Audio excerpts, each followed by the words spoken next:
ಮಾನ್ಯ ಎಚ್ ಕೃಷ್ಣ ಭಟ್ ಅವರು ವಿಟ್ಲದಲ್ಲಿ ನಾನು ಸ್ಟೂಡೆಂಟ್ ಆಗಿರುವಾಗ ಹೈಸ್ಕೂಲ್ ವಿದ್ಯಾರ್ಥಿಯಾಗಿ ಕೆಳಗಿನ ಕ್ಲಾಸು 6ನೇ ಕ್ಲಾಸಿಂದ ಇರುವಾಗಲೇ ಅವರು ಪ್ರಾಧ್ಯಾಪಕರಾಗಿ ಇದ್ದರು. ಮತ್ತು ಅವರು ಮುಖ್ಯವಾಗಿ ನಮಗೆ ಪರಿಚಯ ಇರೋದ್ರೆ ಡ್ರಿಲ್ ಮಾಸ್ಟರ್ ಅಂತ ಹೇಳ್ತಿದ್ದೆವು. ಎಲ್ಲ ಕಬಡ್ಡಿ, ವಾಲಿಬಾಲ್ ಆಗಲಿ ಅಥವಾ ಯಾವುದೇ ಆಟಗಳಲ್ಲಿ ಅವರು ತರಬೇತಿ ಕೊಡ್ತಾಯಿದ್ದರು. ಮತ್ತು ಅನೇಕ ವಿದ್ಯಾರ್ಥಿಗಳು ಅವರ ತರಬೇತಿ ಪಡೆದೇ ಯಶಸ್ಸು ಹಾಗೂ ಬಹುಮಾನ ಕೂಡ ಅಂತಾರಾಜ್ಯ ಮಟ್ಟದಲ್ಲಿ ಗಳಿಸಿದ್ದಾರೆ. ಹಾಗೆಯೇ ಅವರು ದೊಡ್ಡ ಸ್ವಿಮ್ಮರ್ ಕೂಡ. ಈಜುವುದರಲ್ಲಿ ಅವರನ್ನು ಆಗ ಆ ಟೈಮಿಗೆ ಬೀರಿದವರು ಯಾರಿರಲಿಲ್ಲ. ಹಾಗೆ ಅವರ ಕೈ ಕೆಳಗೆ ವಿಟ್ಲ ಜಟಾಧಾರಿ ಕೆರೆ ಅಂತ ಇತ್ತು. ಆ ಕೆರೆಯಲ್ಲಿ ಒಂದು 10-12 ಮಂದಿಗೆ ಅವರು ತರಬೇತಿ ಕೊಡ್ತಾಯಿದ್ರು. ಅವರ ಮಗಳು ದೊಡ್ಡ ಸ್ವಿಮ್ಮರ್ ಶಾಂತ ಅಂತೇಳಿ. ಮತ್ತು ಬೇರೆ ಅನೇಕ ಮಕ್ಕಳು ಸ್ವಿಮ್ಮಿಂಗಿನಲ್ಲಿ ರಾಜ್ಯ ಮಟ್ಟಕ್ಕೆ ಹೋಗಿದ್ದಾರೆ. ಹಾಗೆ ಕಾಶಿ ಮಠ ಗೋ ಡಾಕ್ಟ್ರು ಅವರು ಕೂಡ ದೊಡ್ಡ ಸ್ವಿಮ್ಮರ್. ಇತ್ತೀಚೆಗೆ ಕೈದು ಮಾಡಿದ್ದಾರೆ, ಮನೆಯಲ್ಲೇ ಹೆಚ್ಚು ರೆಸ್ಟ್ ಇದ್ದಾರೆ. ಹಾಗೆ ಅವರ ತರಬೇತಿಯಿಂದ ಪಡೆದವರು ಅಂತಾರಾಜ್ಯ ಮಟ್ಟದಲ್ಲಿ ಹೆಚ್ಚು ಬೆಳಗಿದ್ದಾರೆ, ಲೈಟ್ ತಗೊಂಡಿದ್ದಾರೆ.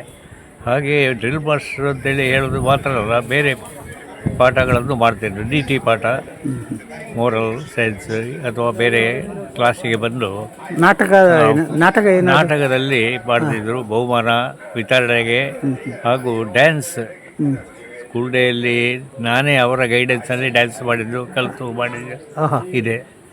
ಬೇಡ ನೃತ್ಯ, ವ್ಯಾದ ನೃತ್ಯ ಅಂತೇಳಿ ಮಾಡಿದೆ. ಅದಕ್ಕೆ ಅವರದೇ ಗೈಡೆನ್ಸ್, ಮೇಕಪ್ ಎಲ್ಲ ಅವರೇ ಮಾಡಿ. ಹಾಗೆ ವಿದ್ಯಾರ್ಥಿಗಳಿಗೆ ಎಲ್ಲ ವಿಧದಲ್ಲಿಯೂ ಪ್ರವಚನ ಅಲ್ಲ, ಬೇರೆ ಆ್ಯಕ್ಟಿವಿಟೀಸ್ ಅದರಲ್ಲಿ ಮಾಹಿತಿ ಕೊಡ್ತಾಯಿದ್ದರು. ಹಾಗೆ ಭಾಳ ರಿಟೈರ್ ಆಗುವವರೆಗೂ ಅವರು ಅಲ್ಲೇ ಪ್ರಾಧ್ಯಾಪಕರಾಗಿ ಒಳ್ಳೆ ಹೆಸರು ಗಳಿಸಿದಂಥ ಪ್ರಾಧ್ಯಾಪಕರು. ಆಗ ಡ್ರಿಲ್ ಮಾಸ್ಟರ್ ಅಂತೇಳಿ ಹೇಳೋದು. ಹಾಗೆ ಧನ್ಯವಾದಗಳು, ಒಳ್ಳೆ ಮಾಹಿತಿ.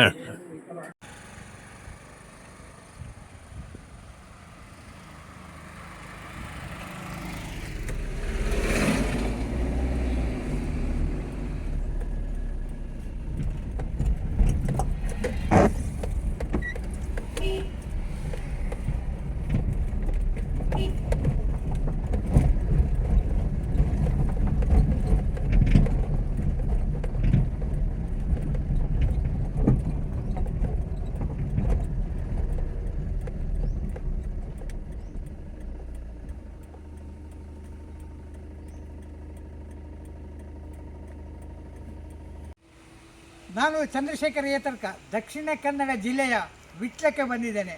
ವಿಟ್ಲ ಅಂತ ಹೇಳಿದರೆ ಈಗಲೂ ಸಹಿತ ವಿಟ್ಲದಲ್ಲಿ ಎಲ್ಲರಿಗೂ ಈಜು ಗೊತ್ತುಂಟು. ತಲೆತಲಾಂತರದಿಂದ ಈಜಿನ ಒಂದು ಪರಂಪರೆ ಈ ಊರಿನಲ್ಲಿದೆ. ಅಂದರೆ ಕಳೆದ 75 ವರ್ಷಗಳಿಂದ ಇಲ್ಲಿ ಈಜು ಕಲಿಸುವವರು ಇಂತಹ ಒಂದು ವಿಶಿಷ್ಟ ಊರು. ನನಗೆ ಈಜು ಗೊತ್ತಿಲ್ಲ ಅಂತ ಹೇಳಿದರೆ ಆ ವಿಟ್ಲದ ಅಲ್ಲ ಅಂತ ಲೆಕ್ಕ. ಈ ಎಲ್ಲ ಈಜಿನ ಕತೆ ಹಿಂದೆ ನಮ್ಮ ಮಾಸ್ಟ್ರು ಸುಬ್ರಹ್ಮಣ್ಯ ಮಾಸ್ಟ್ರು ಇದ್ದಾರೆ. ನಾವೀಗ ವಿಟ್ಲದ ಕೋಟಿಕೆರೆ ಹತ್ತಿರ ಹೋಗ್ತಾ ಇದ್ದೇವೆ. ಹಳೆಯ ಕೆಲವಷ್ಟು ಘಟನೆಗಳನ್ನು ಮಾತ್ರ ಅದನ್ನು ಸ್ಮರಿಸುವುದು, ಅದನ್ನು ನೆನಪು ಮಾಡಿಕೊಳ್ಳುವುದು, ಅದನ್ನು ದಾಖಲಿಸುವುದು ನನ್ನ ಉದ್ದೇಶ. ನಮ್ಮ ಮಾಸ್ಟ್ರು ಒಪ್ಪಿದ್ದಾರೆ, ನಾವು ಕೋಟಿಕೆರೆಗೆ ಹೋಗ್ತೇವೆ ಈಗ.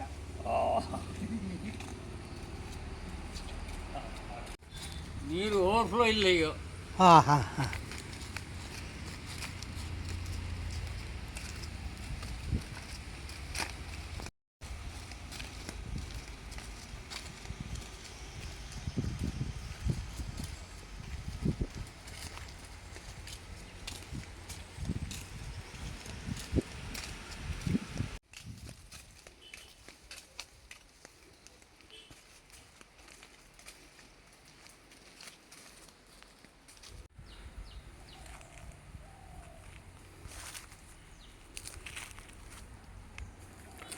ಈ ಕೆರೆ ಸಾಧಾರಣ ಎಷ್ಟು ಉದ್ದ ಎಷ್ಟಿದೆ?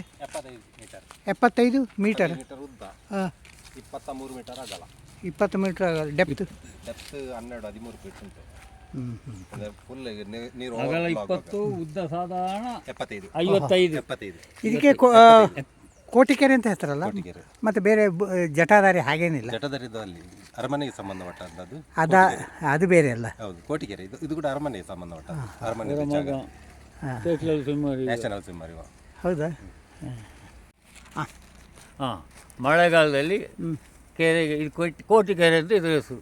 ಇದರಲ್ಲಿ ನೀರು ತುಂಬಿ ಓವರ್ಫ್ಲೋ ಆಗಲಿಕ್ಕೆ ಶುರು ಆಗಬೇಕು. ಆಮೇಲೆ ನಾವು ಸ್ವಿಮ್ಮಿಂಗ್ ಇಳಿಯೋದು. ಶುರುವಿನ 1 ವಾರ ಈ ಹೈಡ್ರಿಲ್ಲ ಪ್ಲ್ಯಾಂಟನ್ನು ತೆಗೆಯುವುದೇ ಕೆಲಸ. ಅದು ತುರಿಕೆ ಸರಿ ಮಾರಿ ಕೆಳಗಿನಿಂದ ಇಷ್ಟು ಎಳ್ಕೊಂಡು ಬಂದರೆ ಮೇಲಿಂದ 1 ಗಾಡಿ ಬರ್ತದೆ. ಅದನ್ನು ತೆಗೆದು ಹಾಕಿ ಮತ್ತೆ ಪ್ರಾಕ್ಟೀಸ್ ಮಾಡೋದು. 20 ಮೀಟರ್ ಅಗಲ ಉಂಟು, 5 ಲ್ಯಾಪ್ ಪ್ರಾಕ್ಟೀಸ್ ಮಾಡೋದು 100 ಮೀಟರಿಗೆ. ಉದ್ದಕ್ಕೆ ಹೋಗಿ ಬರಲಿಕ್ಕೆ ಅಲ್ಲಿ ಕಟ್ಟ ಇಲ್ಲ, ಸೈಡ್ಗೆ ಕಟ್ಟದ ಕಾರಣ ಉದ್ದ ಹೋಗಿ ಬರಲಿಕ್ಕೆ ಆಗುದಿಲ್ಲ. ಸಾಧಾರಣ ಇದರಲ್ಲೇ ಹೋಗಿ ಬರೋದು. ಸೊ ಇಲ್ಲಿ ಅಡ್ಡಕ್ಕೆ ಲೆಕ್ಕ ನಿಮ್ಮದು. 20 ಮೀಟರ್ ಕರೆಕ್ಟ್ ಉಂಟು. 5 ಲ್ಯಾಪಿಗೆ 100 ಮೀಟರ್ಸ್. ವೀಕ್ಷಕರೇ, ನಾನು ಚಂದ್ರಶೇಖರ ತರ್ಕ ಈ ದಿವಸ ವಿಟ್ಲ ಕೋಟಿಕೆರೆ ಹತ್ತಿರ ಇದ್ದೇನೆ. ವಿಟ್ಲದ ಕೋಟಿಕೆರೆ ಅಂತ ಹೇಳುವ ಕೆರೆ ಬಹಳಷ್ಟು ಇತಿಹಾಸ ನಿರ್ಮಿಸಿದಂಥ ಕೆರೆ. ಈ ಕೆರೆಯ ಪಕ್ಕದಲ್ಲಿ ನನ್ನ ಮೇಷ್ಟ್ರು ಎಚ್ ಸುಬ್ರಹ್ಮಣ್ಯ ಭಟ್ ಇದ್ದಾರೆ.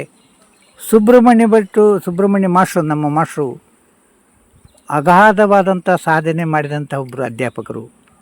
ನೂರಾರು ಮಂದಿಯನ್ನು ಹಲವು ವಾಲಿಬಾಲ್ ಇರ್ಬೋದು, ಸ್ವಿಮ್ಮಿಂಗ್ ಇರ್ಬೋದು, ಬೇರೆ ಬೇರೆ ಕ್ಷೇತ್ರದಲ್ಲಿ ಅವರಿಗೆ ತರಬೇತಿ ಕೊಟ್ಟು, ಅವರಿಗೆ ಒಂದು ಮೋಟಿವೇಶನ್ ಕೊಟ್ಟು ಅವರೆಲ್ಲರೂ ಅದ್ಭುತವಾದ ಸಾಧನೆಗಳನ್ನು ಮಾಡಿದ್ದಾರೆ. ಅದರ ಒಂದು ದಾಖಲೀಕರಣಕ್ಕೆ ಇಲ್ಲಿ ಬಂದಿದ್ದೇನೆ.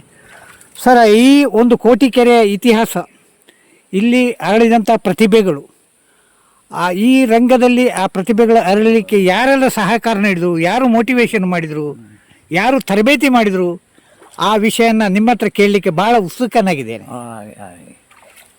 ವಿಟ್ಲ ಹೈಸ್ಕೂಲ್ 1950ರಲ್ಲಿ ಸ್ಥಾಪನೆ ಆಯಿತು. 51ರಲ್ಲಿ ನನ್ನ ತಂದೆ ಎಚ್ ಕೃಷ್ಣ ಭಟ್ ಇಲ್ಲಿ ಶಾರೀರಿಕ ಅಧ್ಯಾಪಕರಾಗಿ PET ಆಗಿ ಇಲ್ಲಿಗೆ ಕೆಲಸಕ್ಕೆ ಸೇರಿದ್ದು. ಆ ಕೆಲಸಕ್ಕೆ ಸೇರಿ 1951ರಿಂದ ಅವರು 1966 ಡಿಸೆಂಬರ್ನಲ್ಲಿ ತೀರಿಯೋದು. 51ರಿಂದ 66ರವರೆಗೂ 15 ವರ್ಷ ಅವರು ತರಬೇತಿ ಕೊಟ್ಟು ನಮ್ಮ ಶಾಲೆಯ ಮಕ್ಕಳಿಗೆ ನಾವು ಸ್ಟೇಟ್ ಚಾಂಪಿಯನ್ಶಿಪ್ ನಮ್ಮ ಶಾಲೆಗೆ ಬರ್ತಾಯಿತ್ತು. ಅದು ಅವರು 1 ವರ್ಷ ಬಿಡದೆ 15 ವರ್ಷವು ನಿರಂತರ 1 ವರ್ಷ ಬಿಡದೆ ಸ್ಟೇಟ್ ಚಾಂಪಿಯನ್ಶಿಪ್ ಹೈಸ್ಕೂಲ್ ಲೆವೆಲ್ನಲ್ಲಿ ನಮಗೆ. ಮತ್ತು ದಸರಾ ಸ್ವಿಮ್ಮಿಂಗ್ ಇದಕ್ಕೆ ಟೀಮ್ ಚಾಂಪಿಯನ್ಶಿಪ್ಪು ನಮಗೆ ಯಾವಾಗಲೂ.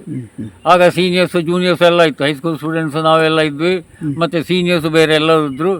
ಹಾಗೆ 15 ವರ್ಷ ಅಂತೂ ವಿಟ್ಲ ಅಂದರೆ ಸ್ವಿಮ್ಮಿಂಗ್ ಅಂದರೆ ವಿಟ್ಲ, ಆ ರೀತಿ ಆಗ್ತಾಯಿತ್ತು ಇಡೀ ಕರ್ನಾಟಕ ಸ್ಟೇಟು. ಆಗ ಶುರುವಿಗೆ ನಮ್ಮದು ಮೆಡ್ರಾಸ್ ಸ್ಟೇಟ್ನಲ್ಲಿತ್ತು. ಮೆಡ್ರಾಸ್ ಸ್ಟೇಟ್ನಲ್ಲಿ ಕೂಡ ಟೀಮ್ ಚಾಂಪಿಯನ್ಶಿಪ್ಪು ನಮಗೆ ಸಿಕ್ಕಿದೆ. ಆ ಕಾಲದ ಸ್ವಿಮ್ಮರ್ಸ್ ಅಂತ ಹೇಳಿದರೆ ತಂದೆಯವರು ಕೃಷ್ಣ ಭಟ್ರು, ಕೊಗ್ಗಣ್ಣ, ಸುಬ್ರಾಯ ಶೆಟ್ಟಿಗಾರ್, ಪುಟ್ಟಣ್ಣು, ಯಶವಂತ, ಇಷ್ಟು ಜನ ನನಗೀಗ ಸರಿ ನೆನಪುಂಟು. ಸ್ಟೇಟ್ ಲೆವೆಲೆಲ್ಲ ಹೊಡಿತಾ ಇದ್ರು. ಅದರಲ್ಲಿ ನನ್ನ ತಂದೆಯವರು ಕೊಗ್ಗಣ್ಣ, ಇವರು ಮತ್ತು ನನ್ನ ಅಕ್ಕ ಶಾಂತಕುಮಾರಿ, ಇವರು 3 ಜನ ನ್ಯಾಷನಲ್ಸಿಗೆ ಕೂಡ ಹೋಗಿದ್ರು. ಆ ಕಾಲದಲ್ಲಿ ನ್ಯಾಷನಲ್ಸಿಗೆ ಹೋಗಿದ್ರು. ಮತ್ತು ಒಂದು 2 ವರ್ಷ ಒಂದು ವಿಶೇಷವಾಗಿ ಹೇಳುವುದಿದ್ರೆ, ಸ್ಟೇಟ್ ಲೆವೆಲ್ ಸ್ವಿಮ್ಮಿಂಗ್ ಚಾಂಪಿಯನ್ಶಿಪ್ನಲ್ಲಿ ಓಪನ್ ಮೆನ್ನಲ್ಲಿ ತಂದೆ, ಓಪನ್ ವಿಮೆನ್ನಲ್ಲಿ ಅಕ್ಕ, ಹೈಸ್ಕೂಲ್ ಸ್ಟೂಡೆಂಟ್ಗಳು ನಾನು. ಚಾಂಪಿಯನ್ಶಿಪ್ ನಮಗೆ ಬಂದಿತ್ತು 2 ವರ್ಷ ಬಿಡೋದು. ಒಂದೇ ಮನೆಯಲ್ಲಿ 3 ಜನರಿಗೆ ಅಕ್ಕ ನಾನು 3 ಜನ. ಅದೊಂದು ನಮ್ಮ ಮಟ್ಟಿಗೆ ಒಂದು ವಿಶೇಷ, ಬಹುಶಃ ಒಂದು ಇತಿಹಾಸವೇ ಇರ್ಬೋದು. ಆಮೇಲೆ ತಂದೆ ಮತ್ತು ಮಕ್ಕಳ ಸಾಧನೆ. ಆ ಬಳಿಕ 66 ಡಿಸೆಂಬರ್ನಲ್ಲಿ ತಂದೆಯವರು ತೀರಿಯೋದು.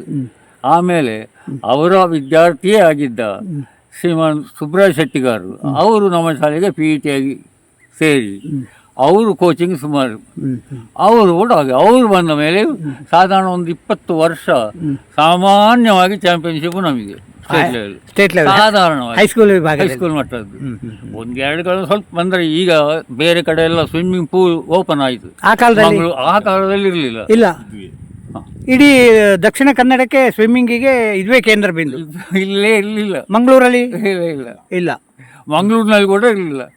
ಹಾಗಾಗಿ ನಾನು ಎಜುಕೇಷನ್ಗೆ ಬ್ಯಾಂಗ್ಳೂರಿಗೆ ಹೋದ್ದು ಸ್ವಿಮ್ಮಿಂಗ್ ಕಂಟಿನ್ಯೂ ಮಾಡಲಿಕ್ಕೆ ಬೇಕಾಗಿ. ಮತ್ತೆ ಬೇರೆ ಕಾರಣದಿಂದ ಕಂಟಿನ್ಯೂ ಮಾಡಲಿಕ್ಕೆ ಆಗಲಿಲ್ಲ, ಸ್ವಿಮ್ಮಿಂಗ್ ಮಾಡಲಿಕ್ಕೆ ಆಗಲಿಲ್ಲ, ಕಂಟಿನ್ಯೂ ಮಾಡಲಿಕ್ಕೆ. ಆಮೇಲೆ ವಾಲಿಬಾಲ್ ಹೊಡೆದು ನಾನು. ನಾನು ಅಲ್ಲಿಗೆ ಹೋಗಲಿಕ್ಕೆ ಇದು ಮಂಗಳೂರಿನಲ್ಲಿ ಕೂಡ ಸ್ವಿಮ್ಮಿಂಗ್ ಪೂಲ್ ಇರಲಿಲ್ಲ. ಓಹ್, ಹಾಗಾಗಿ ಸುಬ್ರಾಯ ಶೆಟ್ಟಿಗರು ಬಂದ ಮೇಲೆ ಒಂದು 2 ವರ್ಷ ಸ್ವಲ್ಪ ಅದು ಕೂಡ ಒಂದು ದೊಡ್ಡ ಇದರಲ್ಲಿ ಸೋಲಿಲ್ಲ, ಸೋತದ್ದು ಉಂಟು. ಅಂತೂ ಒಂದು 15-16 ವರ್ಷ ಸುಬ್ರಾಯ ಶೆಟ್ಟಿಗರ ಲೀಡರ್ಶಿಪ್ನಲ್ಲಿಯೂ ಹೈಸ್ಕೂಲ್ ಲೆವೆಲ್ ಚಾಂಪಿಯನ್ಶಿಪ್ ನಮಗೆ ಸೇಟುವಲ್ಲಿ. ಅದರಲ್ಲಿ ಮಿಂಚಿದ್ದು ಅಂದರೆ ಪರಮೇಶ್ವರ ಹೊಳ್ಳ, ಅವರು ನ್ಯಾಷನಲ್ಸ್ಗೆ ಕೂಡ ಹೋಗಿ ವಿನ್ ಆಗಿದ್ದಾರೆ. ಮತ್ತು ಇದರಲ್ಲಿ ಒಂದು ವಿಶೇಷ ಸಂಗತಿಯನ್ನು ನಾನು ಹೇಳಲಿಕ್ಕೆ ಇಷ್ಟಪಡ್ತೇನೆ. ಎಲ್ಲ ಉಪಾಧ್ಯಾಯರು ಪೇರೆಂಟ್ಸ್ ಎಲ್ಲ ಹೇಳುವುದುಂಟು, ಯಾವುದೇ ಸ್ಪೋರ್ಟ್ಸ್ ಆ್ಯಂಡ್ ಗೇಮ್ಸಿಗೆ ಮಕ್ಕಳನ್ನು ಕಳಿಸಬಾರದು, ಕಳಿಸಿದರೆ ಕಲಿಯುವುದರಲ್ಲಿ ಹಿಂದೆ ಬೀಳ್ತಾರೆ ಅಂತ. ನಿಮ್ಮ ಅನುಭವ ಏನು? ನಾನು ಗ್ಯಾರಂಟಿ ಹೇಳ್ತೇನೆ, ಮತ್ತು ಹುಷಾರಾಗ್ತಾರೆ ಏನೋ, ಹಿಂದೆ ಬೀಳುವುದಿಲ್ಲ. ಹೇಗೆ? ಸ್ಪಷ್ಟ ಉದಾಹರಣೆ ಪರಮೇಶ್ವರ ಹೊಳ್ಳ. ಅವ ಕಲಿಯುವುದರಲ್ಲಿ ಬಹಳ ಹಿಂದೆ ಇದ್ದ. ಅವ ಸ್ವಿಮ್ಮಿಂಗ್ನಲ್ಲಿ ಹೆಸರು ಬಂದಾಗೆ ಅವ ಕಲಿಯುವುದರಲ್ಲಿ ಹುಷಾರಾಗ್ತಾ ಬಂದು ಆಕೆ SSLCಗೆ ಅವಾಗ 2nd ಕ್ಲಾಸ್ ಪಾಸ್ ಆಗಿದ್ದಾನೆ. ಅಲ್ಲಿವರೆಗೂ ಪಾಸ್ ಆಗಲಿಕ್ಕೆ ಕಷ್ಟ ಆಗ್ತಾ ಇತ್ತು ಅಲ್ಲಿ.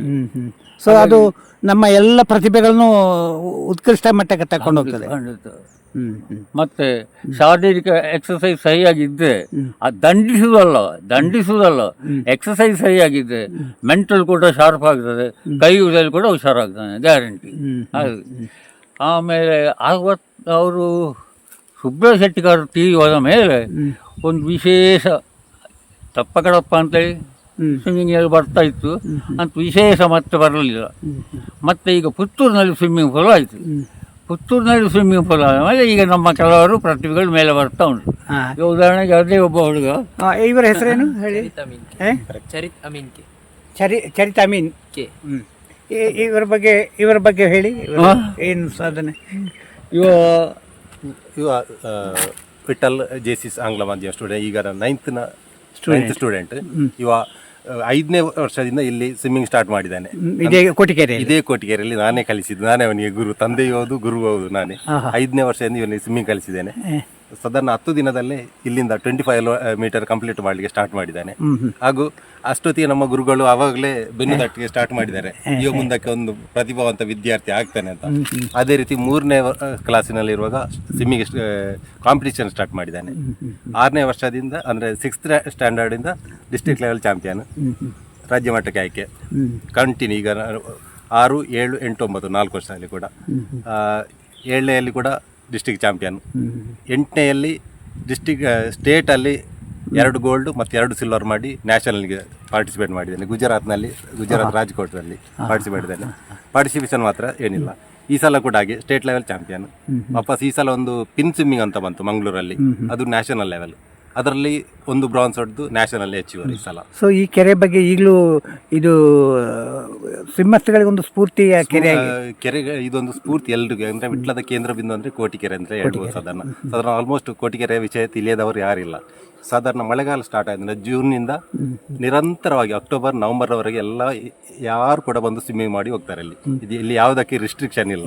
ಕಲಿಸುವವರಿದ್ರೆ 2 ಹೊತ್ತು ಮಾಡ್ತಾರ ಅಲ್ಲ, ಅವರವರ ಟೈಮಿಗೆ ಬಂದು ಪ್ರಾಕ್ಟೀಸ್ ಮಾಡಿ ಹೋಗ್ತಾರೆ. ಮತ್ತು ಕೆಲವಾರು ವರ್ಷಗಳಿಂದ ತುಳಸಿದಾಸ್ ಶೆಣೈ ವಿಟ್ಲದವರು ಅವರು ಮಕ್ಕಳಿಗೆ ತರಬೇತಿ ಕೊಡ್ತಾ ಇದ್ದಾರೆ. ಪ್ರಾರಂಭಿಕವಾಗಿ ಸ್ವಿಮ್ಮಿಂಗ್ ಕಲಿಸ್ತಾರೆ ಮತ್ತು ಕೋಚಿಂಗ್ ಕೊಡ್ತಾರೆ. ಹಾಗೆ ನನ್ನ ಅಣ್ಣ ಒಬ್ಬರು ಇದ್ದಾರೆ, ಬಾಬು ಕೊಪ್ಪಳ ಅಂತ, ಅವರು ಕೂಡ ಬೆಳಿಗ್ಗೆ ಬಂದು ಮಕ್ಕಳಿಗೆ ಸ್ವಿಮ್ಮಿಂಗ್ ಕಲಿಸ್ತಾರೆ. ಮತ್ತು ಈಗ ಯಾರು ಇಂಟರ್ನ್ಯಾಷನಲ್ ಲೆವೆಲಲ್ಲಿ? ಇಂಟರ್ನ್ಯಾಷನಲ್ ನಮ್ಮ ಇದೇ ಪಕ್ಕದಲ್ಲಿ ಒಬ್ಬಳು ಶ್ರೀಲಕ್ಷ್ಮಿ ಅಂತ ಇದ್ದಾರೆ, ಅವರೀಗ ಮಂಗಳೂರು ಅಲೋಸಿಯಸ್ ಅಲ್ಲಿ ಕೋಚಿಂಗ್ ಆಗಿದ್ದಾರೆ. ಮೊನ್ನೆ ತಾನೇ ಇದೇ ಫೆಬ್ರವರಿಯಲ್ಲಿ ನಡೆದ ಅಬುದಾಬಿಯಲ್ಲಿ ನಡೆದ ಮಾಸ್ಟರ್ಸ್ ಸ್ವಿಮ್ಮಿಂಗ್ ಕಾಂಪಿಟೇಷನಲ್ಲಿ 1 ಗೋಲ್ಡ್ 2 ಸಿಲ್ವರ್ ಮತ್ತೊಂದು ಬ್ರಾನ್ಸ್ ತೆಗೆದು ಈಗ ತಾನೇ ಊರಿಗೆ ಬಂದಿರ್ತಾರೆ. ಶ್ರೀಲಕ್ಷ್ಮಿ ಅಂತ ಅವರ ಹೆಸರು.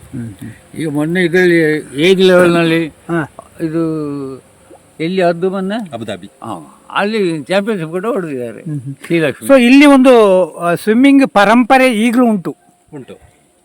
ಸ್ವಿಮ್ಮಿಂಗಿನ ಒಂದು ಪರಂಪರೆ ಈಗಲೂ ಉಂಟು, ಖಂಡಿತ ಉಂಟು. ಸೊ ಇದಕ್ಕೆಲ್ಲ ಹಿಂದಿನ ಸ್ಫೂರ್ತಿ ಏನು, ಕಾರಣ ಏನು? ಯಾರು ಇದಕ್ಕೆ ಉತ್ತೇಜನ ಹೇಗೆ ಬರ್ತಾರೆ? ಉತ್ತೇಜನ ಶುರುವಾದ ನನ್ನ ತಂದೆಯಿಂದಲೇ, ಆಮೇಲೆ ಸುಬ್ರಾಯ ಶೆಟ್ಟಿಗಾರ್, ಆಮೇಲೆ ಲೋಕಲ್ನಲ್ಲಿ ಆಫ್ ದ ಟ್ರ್ಯಾಕ್ ಅಂತ ಹೇಳಿ ಕೆಲವರು ಕೋಚಿಂಗ್ ಕೊಡ್ತಾ ಇದ್ರು. ಒಂದು ನಮ್ಮ ಈಶ್ವರ ಭಟ್ರು, ಅವರು ವೆಟರ್ನರಿ ಇನ್ಸ್ಪೆಕ್ಟರ್ ಅವರು, ಮತ್ತು ಇನ್ನೊಬ್ಬರು ತುಳಸಿದಾಸ್ ಶೆಣೈ, ಇವರೆಲ್ಲ ಬಂದು ಇಲ್ಲಿ ಕೋಚಿಂಗ್ ಕೊಡ್ತಾ ಇದ್ರು. ರೆಗ್ಯುಲರ್ ಕೋಚಿಂಗ್ ಅಂತ ಹೇಳಿ ಅಲ್ಲ, ಅದೇ ಆಫ್ ದ ರೆಕಾರ್ಡ್ ಅಂತ ಹೇಳುದಿಲ್ಲ, ಆ ರೀತಿ ಕೋಚಿಂಗ್ ಕೊಡ್ತಾ ಇದ್ರು. ಫೀಸ್ ಇಲ್ಲದೆ ಫ್ರೀ ಆಗಿ ಯಾರಿಗೂ ಕೂಡ ಬರ್ಬಹುದು. ಬಂದು ಇಲ್ಲಿ ಕೋಚಿಂಗ್ ಅಂತ ಹೇಳಿದ್ರೆ ಇಲ್ಲ ರೆಗ್ಯುಲರ್ ನಿಮ್ಮ ಯಾವುದು ಇಲ್ಲ. ಇಲ್ಲಿ ಯಾವುದೇ ಫೀಸ್ ಇಲ್ಲ. ಅವರ ಸ್ವ ಇಚ್ಛೆಯಿಂದ ಕಲಿಸ್ತಾರೆ. ಮಕ್ಳು ಯಾರು ಬೇಕಿದ್ರು ಬರ್ಬೋದು, ಈಜು ಕಲಿಸ್ತಾರೆ. ಆ ತರದ್ದು ವಾಲಂಟಿಯರ್ ಆಗಿ. ಒಂದು ಬಿಸ್ನೆಸ್, ಒಂದು ಪ್ರೊಫೆಷನ್ ಆಗಿ ಯಾವುದಿಲ್ಲ. ಅನಿಕಾ ಯಾವ ಕ್ಲಾಸ್ ಈಗ? 7th. ನಾನು ಅವನಿ 10th ಸ್ಟ್ಯಾಂಡರ್ಡ್. ಹೌದಾ? ಇವರು ಯಾರು? ನನ್ನ ಅಜ್ಜಿ. ಅಜ್ಜಿ. ನೀವು ಅಜ್ಜನೊಟ್ಟಿಗೆ ಸ್ವಿಮ್ಮಿಂಗ್ ಕಲ್ತಿದ್ರಿ ಅಂತ ಗೊತ್ತಾಯ್ತು ನನಗೆ. ಹೇಗೆ ಸ್ವಿಮ್ಮಿಂಗ್ ಹೇಗೆ ಯಾವ ಪ್ರಾಯದಲ್ಲಿ ಕಲ್ತದ್ದು ನೀವು? ಸ್ವಿಮ್ಮಿಂಗ್ ನಾನು 2nd, 3rd, 4th 3 ವರ್ಷ ಹೋಗ್ತಿದ್ದೆ ಅಜ್ಜನೊಟ್ಟಿಗೆ. ಅಜ್ಜನೊಟ್ಟಿಗೆ ಹೋಗ್ತಾ ಇದ್ದದ? ಯಾವುದಲ್ಲಿ? ಸ್ಕೂಟಿಯಲ್ಲಿ ಹೋಗ್ತಿದ್ವಿ ಬೆಳಿಗ್ಗೆ 5:00ವರೆಗೆ. ಹೌದಾ? ಖುಷಿ ಆಗ್ತಿತ್ತು ಹೋಗುವಾಗ. ಇದು ದೂರ ಉಂಟಾ ಇದರಿಂದ ಕೆರೆ? ಇಲ್ಲ, ಒಂದು 5 ನಿಮಿಷದ ದಾರಿ ಅಷ್ಟೇ. ನೀರಿಗೆ ಬೀಳುವಾಗ ಚಳಿ ಆಗುವುದು, ಇದು ಬೇಡ ಬೇಡ ನಾನು ಈಜುವುದಿಲ್ಲ ಅಂತ ಹಾಗೇನಾದ್ರೂ ಆಗಿದೆ? ಇಲ್ಲ ಇಲ್ಲ, ಹಾಗೆಂತ ಆಗ್ತಿರ್ಲಿಲ್ಲ. ಫಸ್ಟಿಗೆ ನರ್ವಸ್ ಆಗ್ತಿತ್ತು, ಮತ್ತೆ ಅಜ್ಜ ಹೇಳಿಕೊಡ್ತಿದ್ರು, ಮತ್ತೆ ಸರಿ ಆಯ್ತು. ಸರಿ ಆಯ್ತಾ? ಅಜ್ಜ ಜೋರು ಮಾಡ್ತಾರ? ಇಲ್ಲ ಇಲ್ಲ. ಅಜ್ಜನೊಟ್ಟಿಗೆ ಖುಷಿ ಆಗ್ತದ ಖುಷಿ. ಸ್ವಿಮ್ಮಿಂಗ್? ಅಜ್ಜ ದೊಡ್ಡ ಡೈವಿಂಗ್ ಎಕ್ಸ್ಪರ್ಟ್ ಅಲ್ಲ, ನೀವು ಯಾವ ಥರ ಈಜೆಲ್ಲ ಕಲ್ತದ್ದು? ನಾವು ಹಾಗೆ ಜಾಸ್ತಿ ಅಂತ ಕಲ್ತಿರ್ಲಿಲ್ಲ. ಬ್ಯಾಕ್ ಸ್ಟ್ರೋಕ್ ಒಂದು ಮಾಡ್ತಿದ್ದೆ, ಹೌದಾ? ಮತ್ತೆಂತ ಕಲೀಲಿಲ್ಲ. ಹೇಳಿ ಅಂತ ಮನುಷ್ಯ ಅಲ್ಲ, ಒಳ್ಳೆ ಕಲಿ ಹುಡುಗ, ನಿನಗೆ ನಾಳೆ ನಿನ್ನ ದಾರಿಗೆ ಒಳ್ಳೇದು ಅಂತ ಹೇಳುವಂತ ವ್ಯಕ್ತಿ ಇವರು. ಅದು ಈಗಿನ ಮಕ್ಕಳಿಗೆ ಹೇಳಿದ್ರೆ ಅರ್ಥ ಆಗ್ಲಿಕ್ಕಿಲ್ಲ. ಈಗಿನ ಮಕ್ಕಳು ಹೇಳಿದ್ರೆ ಊಟಕ್ಕೆ ಕರಿಬೇಕು ಅವರನ್ನು. ಬತ್ತಮ್ಮ ಯಾನೊಂದು ತೂವಣ್ಬೇ ಎಡ್ಡೆ ಉಂಡು. ಸ್ವಿಮ್ಮಿಂಗ್ ಕಲ್ತಿದ್ರ ಇವರ ಹತ್ರ? ಇಲ್ಲ. ದೇವರೇ, ಅವರ ಹತ್ರ ನಾನು ಕಲಿಯಲಿಲ್ಲ. ಆದರೆ ಸಹ ಮಕ್ಕಳೆಲ್ಲ ಹೇಳಿ ಕೊಡ್ತಾ ಇದ್ರು, ಕೈ ಕಾಲು ಹೀಗೆ ಹಾಗೆ ಹೀಗೆ ಮಾಡ್ಬೇಕು. ಈಗ ಅವರು ಈಶ್ವರ ಮಠದ ಕೊಡ್ತಾ ಇದ್ರು, ಆದ್ರೂ ಕೂಡ ಇವರು ಸಹ ಕೆಲವು ಮಕ್ಕಳಿಗೆ ತುಂಬಾ ಕೊಟ್ಟಿದ್ದಾರೆ. ಈಗ ಅಲ್ಲ, 40 ವರ್ಷಗಳ ಹಿಂದೆ, 40 ವರ್ಷಗಳ ಹಿಂದೆ. ಹೌದಾ? ಅದರಲ್ಲಿ ಭಾರಿ ಚಂದ ಅಂತೇಳಿ ಭಾರಿ ಚಂದ ಬರ್ತೇನೆ. ನಾವು ಇಲ್ಲಿ ಅರಮನೆ ಕೆಲಸಗಾರರು, ಸೀತಾರಾಮ ಅಂತೇಳಿ. ನಾವು ಮೊದಲಿಲ್ಲಿ ಅರಮನೆ